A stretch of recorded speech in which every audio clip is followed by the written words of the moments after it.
The war in West Asia remains our top focus. Attacks are on in Lebanon as the world waits to see what Israel's response to Iran will look like. US President Joe Biden says, don't hit the nuclear facilities.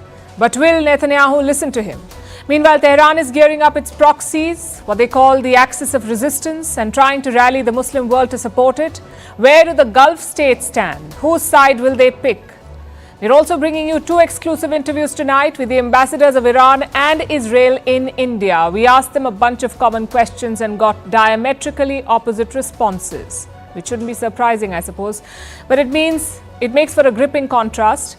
Plus, we'll bring you the military map of West Asia. Which country has which assets in which part of the region? We will show you tonight. And a look at the lives of the common people. Are they tense? Are they fleeing? Are they stocking up on rations? Or are they going about their business? We are looking at Israel, Iran, Iraq and Lebanon. Also a report on what Zakir Naik is doing in Pakistan, the same man who is wanted in India. And how Britain is finally returning an island in the Indian Ocean to Mauritius. All this and more coming up. The headlines first. Iran summons the German and Austrian envoys over criticism of its attack on Israel. This was in response to Germany and Austria summoning their Iranian envoys. Tehran condemns what it calls the continued bias of the European nations. Iran says Tuesday's attack was a necessary response to Israel's aggressive actions. NATO's new Secretary General visits Kiev, says his priority is to ensure that Ukraine prevails against Russia. But President Zelensky criticizes the West, slams delays in the supply of long-range weapons. Kiev is also pressuring its allies to shoot down Russian missiles and drones. Libya's Eastern administration lifts the blockade on oil production and export. It was imposed in August amid a rift over the central bank. Just days ago, the oil-rich country appointed a new central bank governor. The appointment was made under a UN-backed deal between Libya's two rival administrations. Taiwan shuts down for the second day as Typhoon Krathon makes landfall. The heavy rain and fierce winds cause flooding and mudslides. At least 2 people have been killed and around 10,000 evacuated. Schools, offices and businesses remain shut. And Singapore's former minister S. Iswaran jailed in a rare graft trial. He was sentenced to 12 months in prison. Last week he was convicted of obstruction of justice and accepting illegal gifts. This is Singapore's first political graft trial in nearly half a century.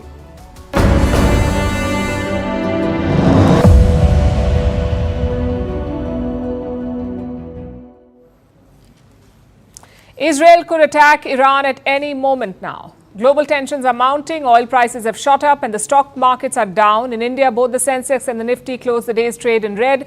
The American markets are also down. The Israeli war cabinet has met and preparations are believed to be in progress. Israel says it is gearing up for a quote-unquote significant strike.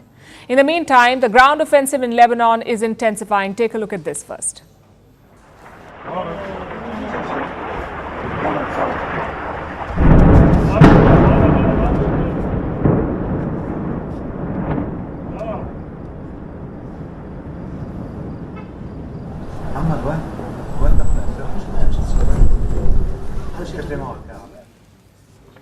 Those pictures are from Beirut. Israel has intensified its airstrikes in Lebanon. Last night it struck central Beirut. The target was a multi-story block in Bashura, barely a few meters away from Lebanon's parliament, the Prime Minister's office and the United Nations headquarters in the country. That's where Israel struck, close to this area. This kind of attack is unprecedented. Israel is conducting airstrikes deep inside the Lebanese capital. Through the day today, Israel has been pounding central Beirut. There are reports of several large blasts. At least 9 people have died in these strikes. On the borders, members of Hezbollah killed Israeli soldiers. But Israel comes and kills people here. Whenever there is a building, they damage it. This is what they are able to do. Earlier, Israel had said that its operations are, and I'm quoting, limited, localized and targeted. But with today's strikes, Israel has expanded the scope of the battlefield. Prime Minister Netanyahu says Israel is in the middle of a difficult war. We are at the height of a difficult war against Iran's axis of evil, which wants to destroy us. This will not happen because we will stand together, and with God's help, we will win together. We will get the hostages back from the south, and we will get our citizens back to the north, and we will guarantee the victory of Israel. Fighting is also intensifying in southern Lebanon. Israeli troops are engaging Hezbollah fighters there. The IDF, the Israeli Defense Force, has suffered casualties. We told you about this yesterday. 8 Israeli soldiers have died in the Lebanon operation so far. Hezbollah says it repelled Israeli forces. It also destroyed 3 Israeli tanks. Meanwhile, more missiles continue to fly towards Israel. Both the Hezbollah and the Houthis in Yemen are firing them. זה חץ. זה חץ. שו! שו! שו! איזה פיצוץ! לא, זה שו! לא נראה. Israel remains undeterred by these attacks. In fact, the IDF is doubling down. It is deploying more troops for this offensive. It is also asking more locals in Lebanon to leave. Israel has issued more evacuation notices today. So far, 76 villages have received such orders. All of them are in southern Lebanon. Israel has released a video showing its troops in action.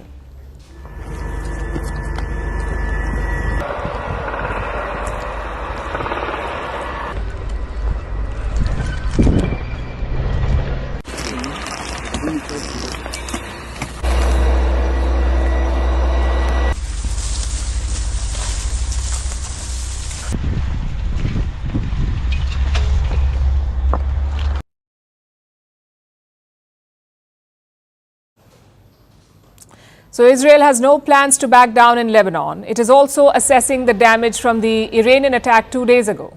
Fresh satellite images have emerged. Take a look at what they show. This is an Israeli air base. It houses their most advanced aircraft. An Israeli air base with the aircraft like the American-made F-35s. Iran targeted this air base in Tuesday's strike, and it did inflict some damage. Now look carefully. A roof near the main runway is damaged. There are large pieces of debris around the building. This confirms what many experts have been saying, that Iran did manage to breach Israeli air defenses. Iran launched approximately 200 missiles at the state of Israel yesterday. Iran attacked civilian areas and endangered the lives of many citizens. Thanks to proper civilian behavior and high-quality defenses, the damage was relatively minor. We will respond. We know how to locate important targets. We know how to strike with precision and power. That's why Israel wants to hit back hard. Yesterday, they attacked Syria again with an airstrike in Damascus. And what was the target? Reports say the Israelis killed Hassan Jafar al-Qasir. Hassan Jafar al-Qasir, the son-in-law of Hassan Nasrallah, the Hezbollah chief who was killed by Israel last week. Now they've killed his son-in-law. There is no official confirmation on this yet, neither from Lebanon nor the Hezbollah, but it's being widely reported. And if this story checks out, it would mean that Israel has dealt another blow to the Hezbollah. Meanwhile, Iran is making some diplomatic moves. The Iranian president was in Qatar today. That's Masoud Pezeshkian. He's trying to rally diplomatic support after Tuesday's attack. From Doha, he issued a fresh warning to Israel. We are not in pursuit of war with Israel. They promised us peace. But Israel has terrorized our guests in Tehran during our presidential inauguration. We want to establish peace. If you disagree, peace will not be established. So Iran is putting up a brave face. But behind the scenes, the regime is also cracking down. Reports say several arrests have been made. The Iranian leadership fears that Israel has infiltrated their security establishment, including the powerful Revolutionary Guards. So a purge is now underway to clean up the upper ranks. Iran's supreme leader himself gave the orders. That's Ayatollah Ali Khamenei. Apparently, he had also warned Hassan Nasrallah just days before Nasrallah's assassination. Both leaders, Khamenei and Nasrallah, had spoken to each other, and Khamenei, in no uncertain terms, had asked Hassan Nasrallah to leave Lebanon. He told him that there are Israeli spies within the Hezbollah and that Israel was planning to kill him. But it appears that the warning came too late. The Hezbollah chief could not act on Khamenei's advice, and Israel managed to kill him. Reports say Khamenei is deeply worried now about the state of Iranian security establishment and the extent to which it has been compromised. Khamenei himself has been moved to a secret location. He's possibly planning Tehran's next moves there. If Israel attacks Iran, Tehran will need more retaliatory options, and West Asia will remain trapped in a cycle of violence. So I caution the government of Israel not to be blinded by rage.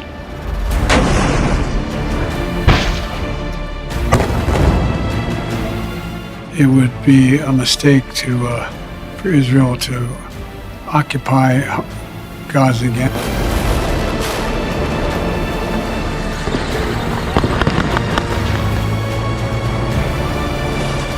We do not want to see a major operation happening in Rafah.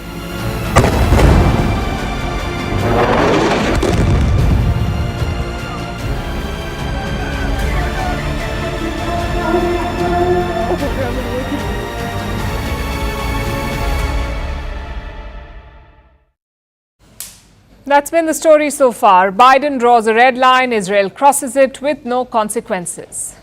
First, it was civilian casualties. Then it was the occupation of Gaza. Then attacking Rafah. And frankly, we have lost count of the red lines. There's a new one every 2 months. This time it's about Iran. Israel is planning to escalate after Tuesday's missile attack. Reports say they could hit Iran's nuclear sites, but Joe Biden is against it. He says the response should be proportional. Would you support an attack on Iran's nuclear sites by Israel? The answer is no. I think there's things. We'll be discussing with the Israelis what they're going to do, but all 7 of us agree that they have a right to respond, but they should respond proportionally. Let me explain the thinking here. For Netanyahu, this is a career-defining chance to dismantle Iran's nuclear program. All his mistakes in the last 1 year would be forgiven. His legacy would be set for life. Just one problem, though. He can't do it alone. If Iran hits back, he needs an insurance plan. He needs someone to shield his country, and that is the United States of America. If Biden privately or publicly backs such an attack, Israel will go ahead. There are no second thoughts. But if he doesn't, Israel may have to rethink. At least that is Biden's assumption. The question is, will it work? We ask because it hasn't in the past. It hasn't worked in the past. In October last year, Biden asked Israel to protect Gazan civilians. More than 40,000 are dead now. He then told Israel to not occupy Gaza. Last we checked, Israel's military controls the entire Gaza Strip. Biden then asked Netanyahu to not invade Rafah. Today, Rafah is a ghost town. Only concrete and metal debris remains. And finally, he asked Netanyahu to not attack Lebanon, to take a ceasefire deal. And again, Israel ignored him. Right now, Israeli soldiers are battling the Hezbollah in southern Lebanon, meaning they have invaded. So looking at the past, one thing is quite clear. Israel is more than willing to ignore Joe Biden's warnings. But why is that? Most of Israel's weapons, after all, come from the US. Washington is their most important ally. So how can Netanyahu just keep ignoring him? Well, he can because of Biden's weakness. You see, a red line requires 2 conditions. A, there should be only one. Multiple red lines defeat the whole purpose of a red line. And B, you must enforce it. Biden did not meet either condition. He revealed his hand in March this year. The president was asked about Israel invading Rafah. Listen to his response. It is a red line, but I'm never going to leave Israel. The defense of Israel is still critical, so there's no red line. I'm going to cut off all weapons so they don't have the Iron Dome to protect them. So he made it pretty clear America will never abandon Israel. Secondly, he couldn't enforce his red lines. There are many ways to do it. You can stop military sales, you can stop shielding Israel at the United Nations Security Council, but Joe Biden did not do any of that. He stopped 1 military shipment in the month of May this year. That's it, 1 shipment. 50,000 tons of aid given, just 1 shipment withheld. Honestly, it is humiliating for Biden. He's supposed to be the most powerful person in the world, yet Netanyahu took him for a ride. Could this time be any different? Well, on paper, there is more at stake. Iran is more powerful than Hezbollah or Hamas. They could even strike American assets. More than 43,000 US soldiers are deployed in West Asia. If the conflict widens, they could be targeted. Biden will want to avoid that in the middle of an escalation. The last thing he needs is an attack on US soldiers. At the same time, he cannot look weak, especially with Donald Trump in the picture. The world right now is spiraling out of control. I've been talking about World War III for a long time, and I don't want to make predictions because the predictions always come true. We have a non-existent president and a non-existent vice president who should be in charge, but nobody knows what's going on. That's the challenge for Joe Biden. This is probably the most important red line he's drawn.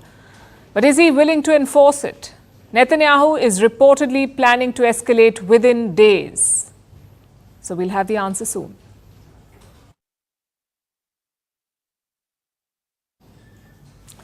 Now let's talk about Israel's opponents. Israel is not fighting a single enemy. It's not even a two-front war. Israel is dealing with multiple opponents in multiple countries, all linked together by one player, Iran.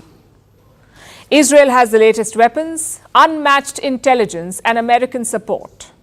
Iran, on the other hand, has its proxies, the so-called axis of resistance, or as Israel likes to call it, the axis of evil. I would like to send the condolences from the bottom of my heart to the families of our heroes who fell today in Lebanon. May their memory be blessed and they rest in peace. We are at the height of a difficult war against Iran's axis of evil, which wants to destroy us.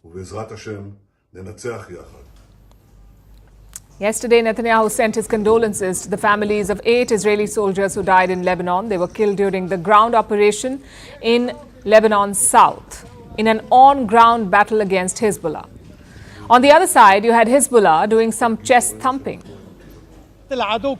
Today, our forces fought in the first heroic battle this morning in Al Adessa and also in Maroun al-Ras, minutes before the start of this presser.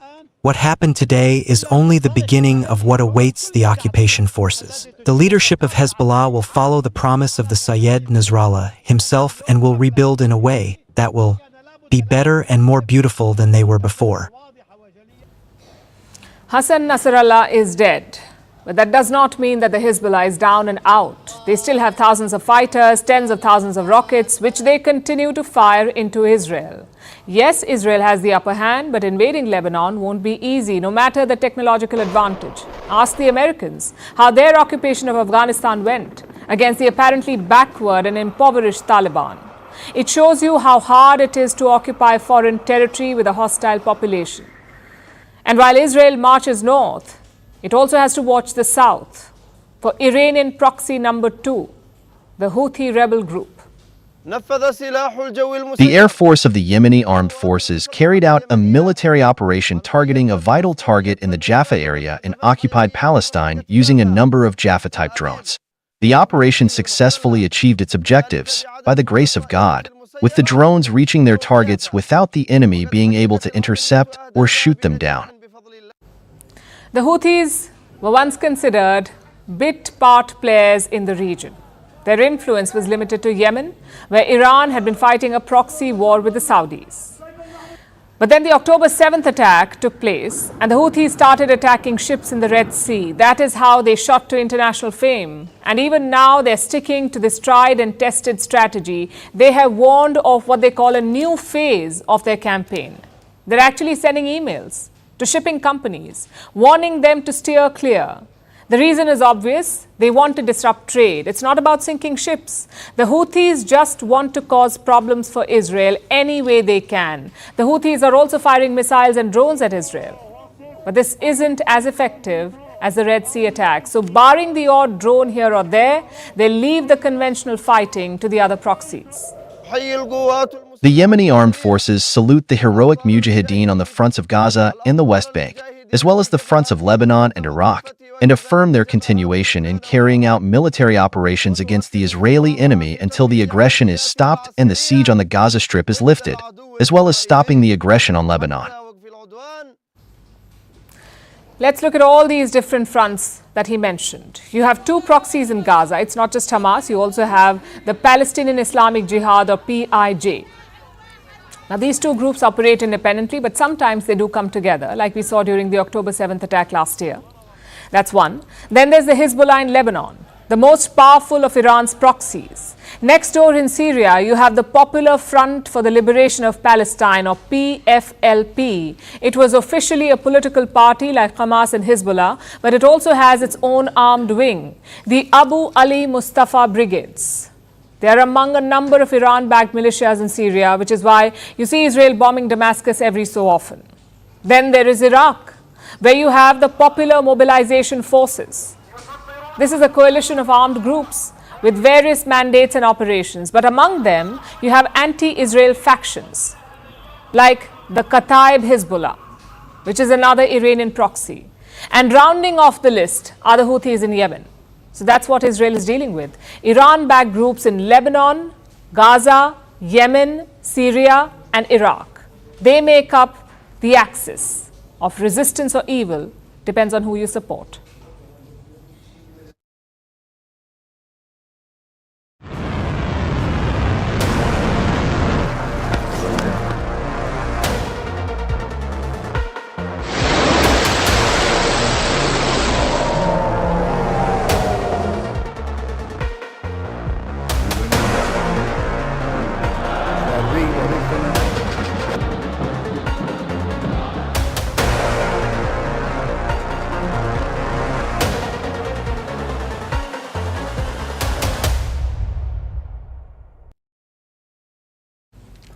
We've talked about the West, we've talked about Iran's proxies. These are groups that have picked a side. Their allegiance is pretty clear. But we can't say the same about the Gulf Arab states. If the war between Iran and Israel escalates, what will the Arab states do? Which side will they support? In April, their choice was pretty clear. Back then, when Iran struck Israel in the month of April, the Arab states shot down Iranian drones. They basically defended Israel. What about this time? No such indication so far. What's more, there are some interesting developments in the region. Iran's President Masoud Pezeshkian is visiting Qatar. Guess who else is in the country? The Gulf foreign ministers. 6 of them form a bloc called the GCC, the Gulf Cooperation Council. You've got Saudi Arabia, the United Arab Emirates, Bahrain, Kuwait, Oman and Qatar. 6. Their foreign ministers met in Doha. Together, they condemned Israel's aggression in Lebanon and Gaza. They also asked all stakeholders to de-escalate, to prioritize dialogue. After this meeting, the Saudi foreign minister met Iran's president.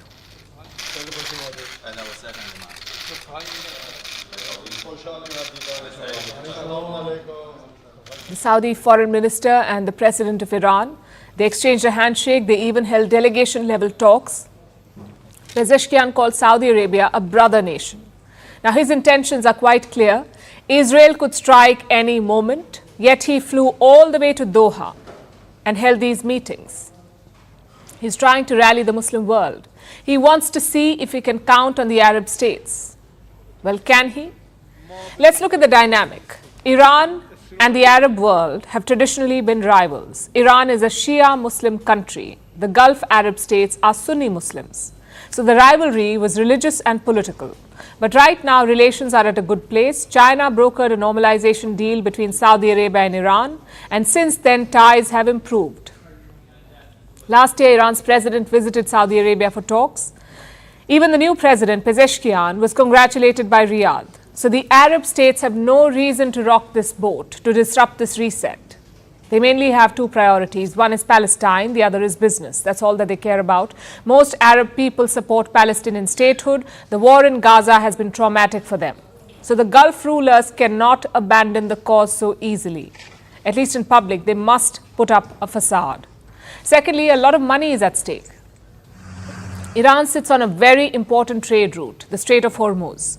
Nearly 30% of the world's oil passes through this route. In the past, Iran has threatened to shut it off, and if war breaks out, they may actually do it. Iran could disrupt the global oil supply. They could also strike Arab oil refineries. In fact, Iran has reportedly warned about this. They told the United States that if Iranian refineries are attacked, Arab ones would also burn. That's the biggest worry for the Gulf states. Disruptions to oil and trade. Would they like to see Iran weakened? Well, maybe. Would they like Iran's nuclear program destroyed? Definitely. But the fallout is too unpredictable, which is why Gulf states want a de-escalation. And what are they doing to achieve it? Not very much. The Gulf Arab states are close allies of the US, yet they haven't pushed Joe Biden on this issue. Look at their statement in Doha. This is what they've said. We urge the international community to fulfill its responsibilities to maintain security and stability in the region and to implement international legitimacy resolutions related to the area. They're asking the global community to step in. Well, they already have. Most countries have demanded a ceasefire, but Israel won't listen to them. The only country that has a chance is the United States of America if the Gulf states push Joe Biden. Maybe he will take a tougher stance. But for whatever reason, they haven't. The Gulf seems to be taking a wait and watch approach. Usually, it's a safe strategy, but in this case, it could easily backfire.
So most Arab states seem to be neutral.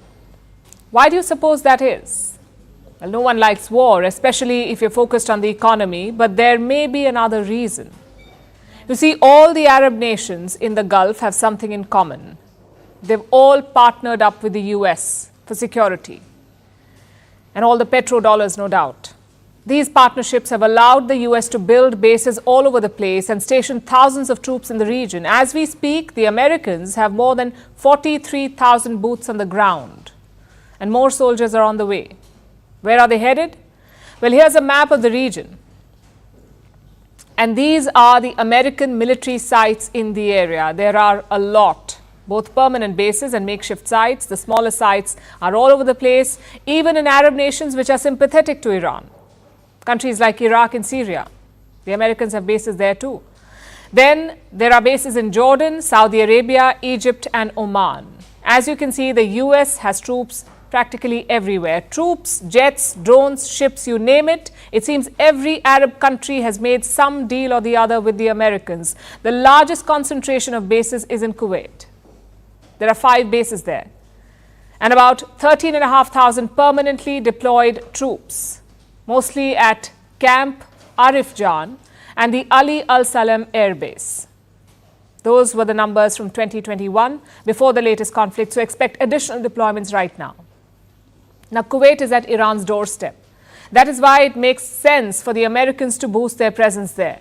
You also have other major US bases in Bahrain, Qatar and the UAE. Again, these are long-term installations, making them ideal for an additional influx of troops. Another major base is in Djibouti in Africa, at the tip of the Red Sea, right across from Yemen, which is where the Iran-backed Houthi group is based in Yemen. We told you that the Houthis plan to step up their attacks on global shipping. Well, the US is prepared. Not just with that base in Djibouti, but also additional naval deployments. The US already had ships in the Red Sea to deter the Houthis. Now it has sent 4 more, 4 guided missile destroyers to augment its presence. The Americans also have ships in the eastern Mediterranean Sea. This is near Israel's coast, which means near both Gaza and Lebanon. You may have heard the term gunboat diplomacy. It's when countries send both diplomats and warships to another nation, just in case negotiations fail. The US was famous for this back in the day, and it seems old habits die hard. The US currently has 3 guided missile destroyers and 1 amphibious assault ship in the Mediterranean, and they're sending one of their aircraft carriers as well. The USS Harry S. Truman is on its way to West Asia. It is traveling with a strike group. This means more destroyers, more carriers, and more frigates, all making their way to a volatile region. The Americans already have 1 aircraft carrier in the region. It's called the USS Abraham Lincoln. It's said to be operating in the Gulf of Oman, breathing down Iran's neck. So the second carrier will probably be deployed in another region. As you can see from the map, America has all of West Asia covered to make sure that nothing happens to Israel. But that's just the US. What about the rest? Well, no one compares to the Americans, but the UK is also ramping up its presence. Britain has bases in Cyprus, and it has deployed 700 additional troops there, joining the 500 they had deployed earlier this summer. The UK also has ships patrolling the eastern Mediterranean to fight the Houthis and to help with evacuations if it comes to that. Now, amid all of this, India has sent ships to the region as well, but for a very different reason. 3 Indian ships have docked at the Iranian port of Bandar Abbas: the INS Tir, INS Shardul and ICGS Veera. These ships are in Iran for training exercises. The Indian ships arrived in Iran on Tuesday, hours after Iran fired missiles at Israel. Talk about awkward timing, but the Indian ships are there now, and they will go ahead with a scheduled training exercise, thus adding to the deployments in the region. So that's how things stand right now. As you can see, West Asia is a powder keg. The next strong move can set it off. Let's hope it doesn't come to that. Not only the right, but the duty to fight evil. Iranian military forces have reacted to the aggression of the Zionist regime. This kind of ballistic missiles were never launched in the history of the world. Reaction of Netanyahu itself shows exhale of the painful strike. Are Iranian nuclear and oil installations on target? They know what is feasible, what is not feasible. Did the Iron Dome fail? We were actually very successful. All these missiles have missed the target. the Iron Dome failed to intercept most part of our missiles. Do you see India as a potential mediator in this conflict? India is playing a very important role in our region.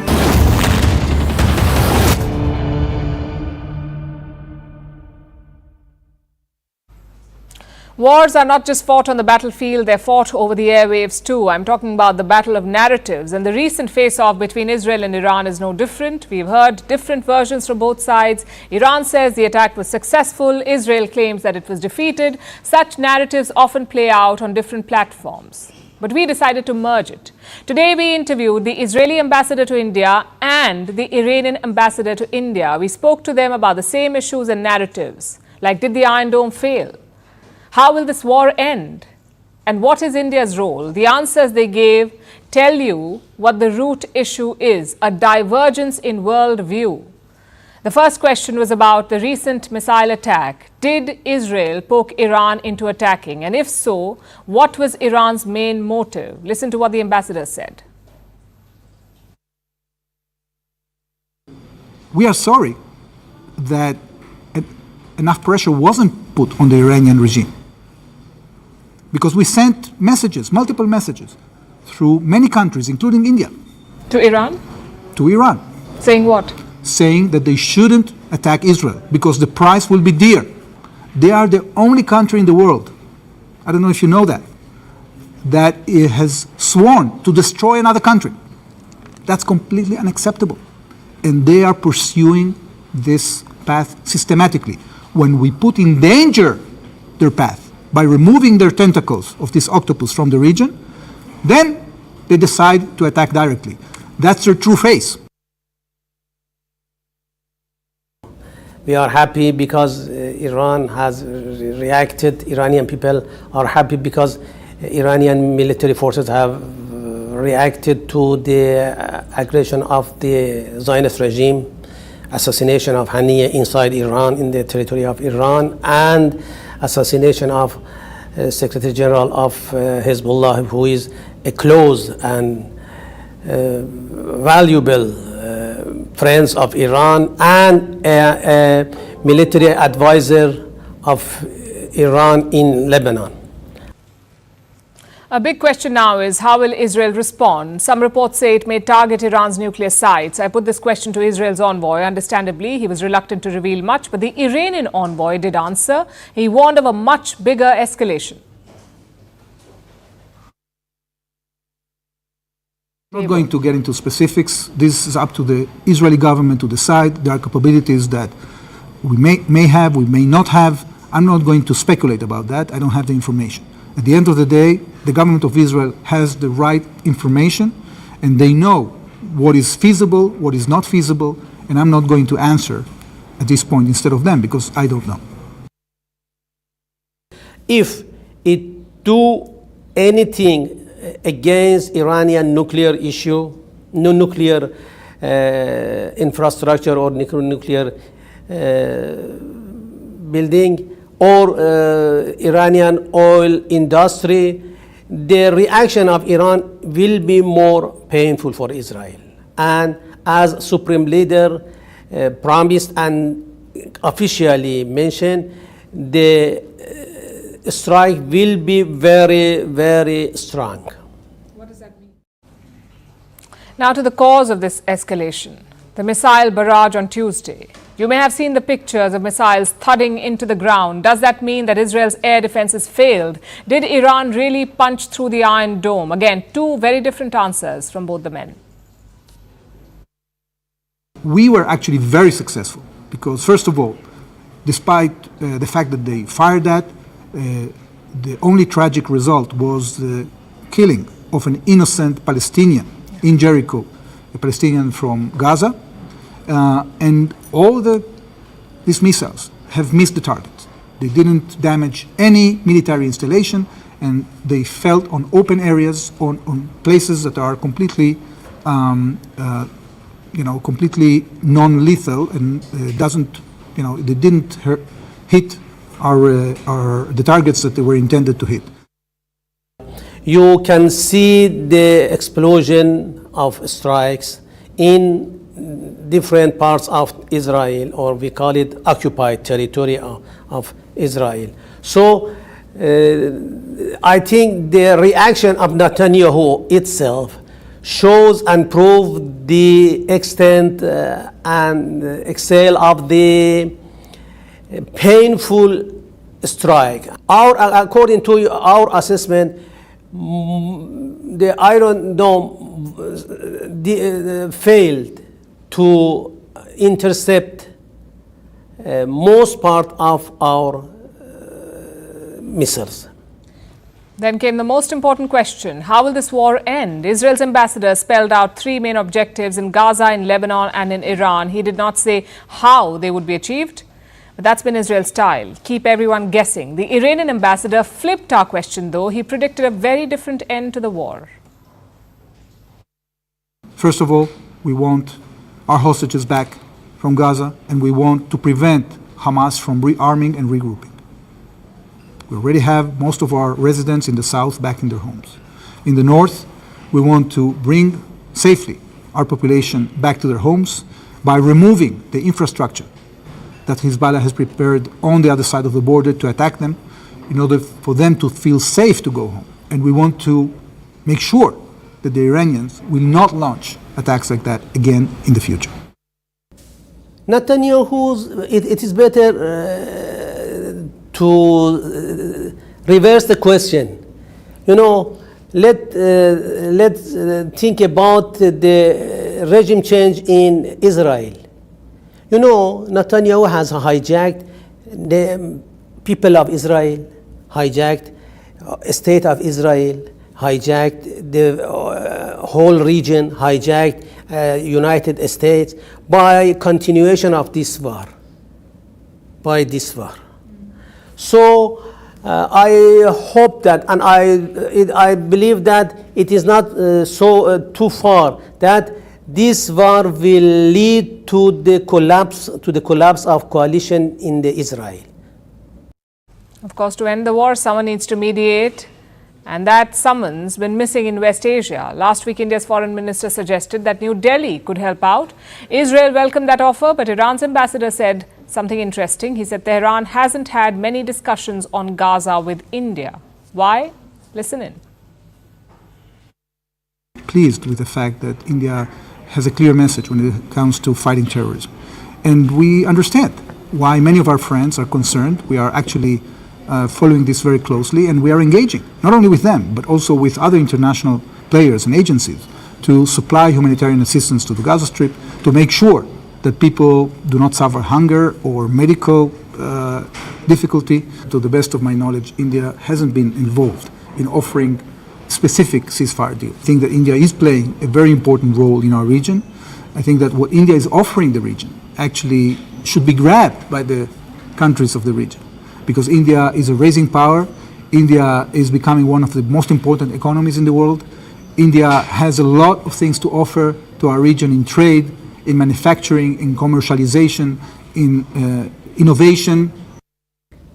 We did not have any discussion regarding the Gaza issue with India, frankly.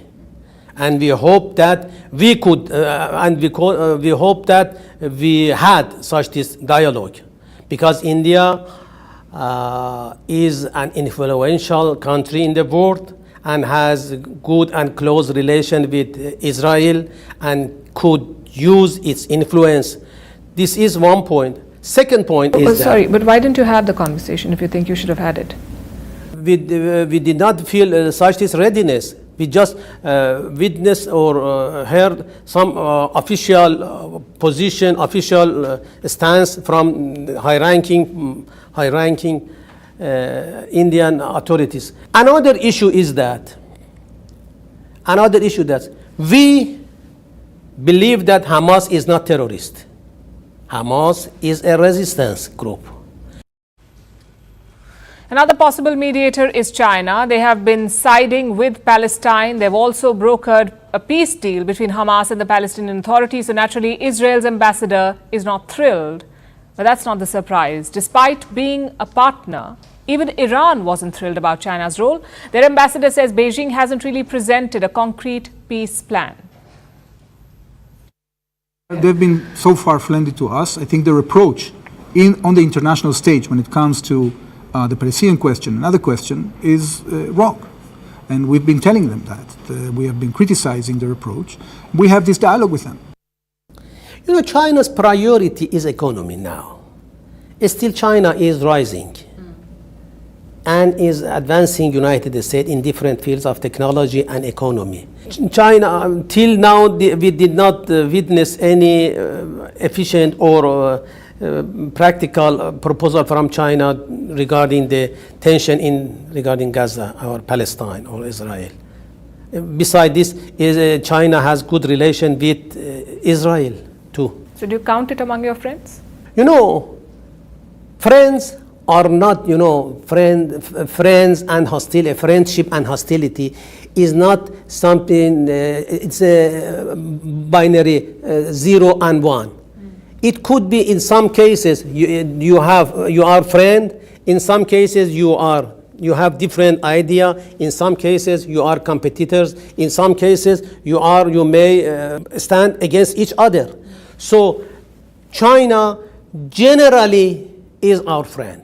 Economically is our friend, politically is our friend, but Chinese policy toward Middle East is very complicated.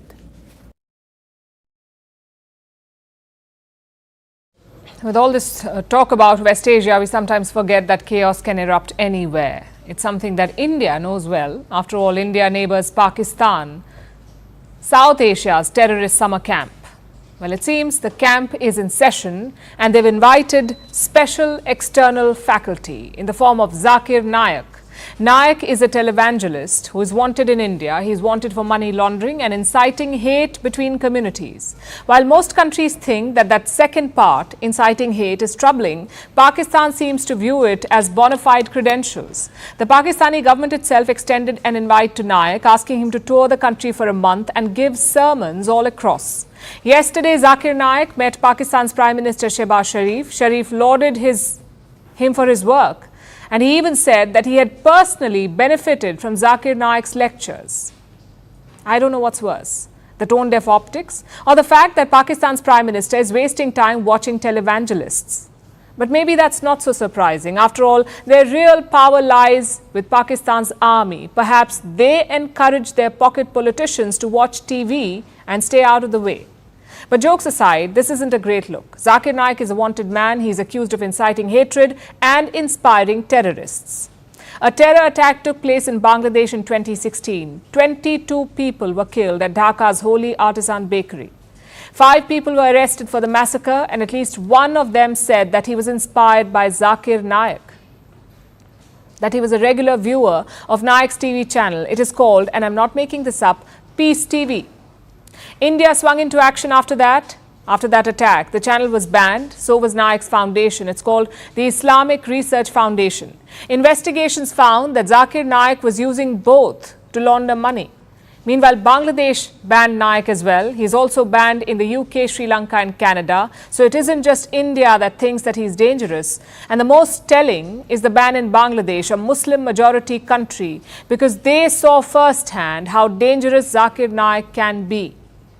He fled India in 2016 after his name came up in the Bangladesh terror case. He sought refuge in Malaysia, where he's been living since. But even Malaysia thinks that he's trouble.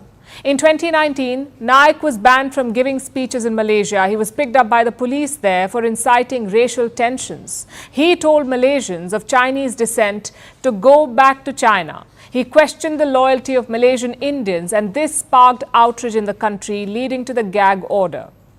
So he has inspired terrorists and incited racial tensions while preaching on a channel called Peace TV. And Naik doesn't just promote Islam there, he denigrates other religions and even different sects within Islam. There are worries about how this could impact Pakistan, which is already full of sectarian divides, and where minority sects like the Ahmadis are persecuted. Pakistan is already brimming with violence, and they want to add an incendiary preacher to this mix. Zakir Naik arrived in Pakistan on Monday And he has already courted controversy. He insulted a charity that takes care of orphaned girls within 2 days of landing. This is the person that Pakistan's Prime Minister is praising. And these are the views that he's apparently benefiting from. Now, if Pakistan were a normal country, this may not have mattered very much. It would have just been a problem for the locals and maybe law enforcement. But Pakistan is a nuclear-powered, military-run state with a penchant for extremism. Add Naik to the mix, and it's not just India that should be worried. The whole world may come to regret Naik's whirlwind tour in Terror Central. The British Empire has witnessed yet another sunset, this time in the Chagos Islands. The UK is returning the islands to Mauritius. Chagos is a cluster of strategically important islands in the Indian Ocean. The largest among them is Diego Garcia. It became a military base for the UK and the US when Mauritius, a former British colony, was forced to give up the islands in exchange for their independence in 1968. Over the past few years, there has been mounting pressure on the UK to surrender from several nations, including India. In fact, sources say that India played a quiet but important role. And after more than half a century, the UK is finally handing over the sovereignty of these islands. Why does it matter? And what does the deal say? Here's a report. The Chagos Islands. It's an archipelago of more than 60 islands in the Indian Ocean. This is a remote but strategically important cluster. After all, this was Britain's last African colony. We say was because after more than a century, the UK has finally agreed to hand over sovereignty of the Chagos Islands to Mauritius. This is a historic move. It comes after decades of mounting anger and years of fractious negotiations. Here is a quick flashback. Mauritius was a former British colony. It was illegally forced to give the Chagos Islands away in return for its own independence in 1968, and Chagos became the so-called British Indian Ocean Territory.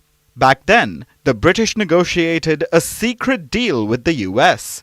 They agreed to lease Diego Garcia, the largest atoll of Chagos, which became a US-UK military base. The UK evicted about 1,500 residents. They were sent to Mauritius and the Seychelles. Britain later apologized for this move and promised to hand the islands to Mauritius when they were no longer needed for strategic use. But that day never came. The UK insisted that Mauritius had no legitimate claim to the islands. Standard colonial gaslighting. But in recent years, the UK has faced diplomatic isolation over their claim. Various UN bodies, including the Top Court and General Assembly, have sided with Mauritius, demanding that the UK surrender. Several nations, including India, have played their part as well. According to sources, India has played a quiet but important role. So finally, they have. Which brings us back to the deal. What does it say? First, it secures the future of Diego Garcia. This island has been central to the territory dispute. Even today, it's a key military base for the UK and the US. It houses Navy ships and long-range bomber aircraft. So the deal guarantees the operation of the base for the next 99 years. And second, it secures the future of the archipelago's people. Islanders who were displaced in the past 5 decades now have the right of return. India has called the outcome a win for all sides, as per sources. US President Joe Biden welcomed the deal. He says that it was a clear demonstration that through diplomacy and partnership, countries can overcome long-standing historical challenges to reach peaceful and mutually beneficial outcomes. But not everyone is happy. The UK's Conservative leaders have called this a weak and appalling move. No surprises there. But about half a century after the UK gave up control of most of its vast global empire, it has finally agreed to hand over the Chagos Islands. But this is one of many, including the Cayman Islands, Falkland Islands and Gibraltar. Now, the other British overseas territories can only wait for the sun to set on the empire on their shore.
And now it's time for Vantage Shots, images that tell the story. In Japan, an American bomb from World War II explodes at an airport. In parts of Chile and Argentina, people catch a glimpse of the solar eclipse. In the US, an artist creates a gigantic portrait of Kamala Harris in farmland ahead of presidential elections. And finally, we're taking you back in history. On this day in 1932, Iraq gained independence from Britain after 12 years of colonial rule. We're leaving you on that note. Thank you for watching. We'll see you tomorrow.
Hello and welcome to the late night edition with me, Ayushman Singh Jamwal. Breaking news coming in at the top of the bulletin, where amid the ongoing security operation in both Gaza and Lebanon, as Israel tries to dismantle both Hamas and Hezbollah, sources say the Cabinet Committee on Security held a meeting and discussed the situation in Israel. That is the big piece of breaking news that's coming in, as Prime Minister Modi has made the pitch for peace and de-escalating tensions in the Middle East. Now what we are learning is that the Cabinet Committee on Security held a meeting on the situation in Israel. Top government sources have told CNN News 18 that the government is in a huddle when it comes to the situation in the Middle East. So as